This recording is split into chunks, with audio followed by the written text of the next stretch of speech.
خیلی پگودا دیگه گرمی شده مردم پلیش ملیش یا دختره که نازنین هم خیلی بی دریا دا خوبه یک تا دیسانت هم بیتا میگذره میبینه خیلی زنه که نازنین خوبه گفته آبا اجازت میشید همه جده گفته ما همه پروشوتم خطی یک پسات که میکردم دختره هم خیلی نگاش میکنه اگه چی نمیگه دیسانت میگذره میره باید خپاس یا مریاگ هم بیتا گذاشته دستک زده میبینه نازنین عالمی خوبه گفته آبا همینطوری دختر غرق میشید اگر در اوکیان میشید من به قلقود میزدم میگرفته میشه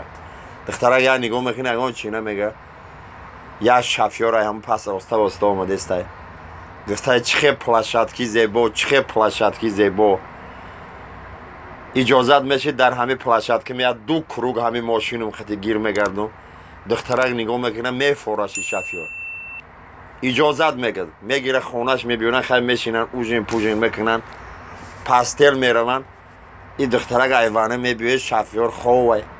بیدار میکنه میگه نمیخزی آخی پلشت کده یا دو کروگ تاوتیم گفته میبخشی معلمه من وقتی مست باشم ضروریامونو میشینم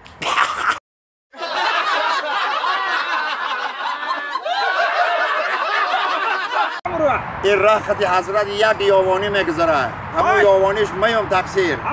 مرده خطی زنش 8 سال زندگی میکنه فرزنددار نمیشون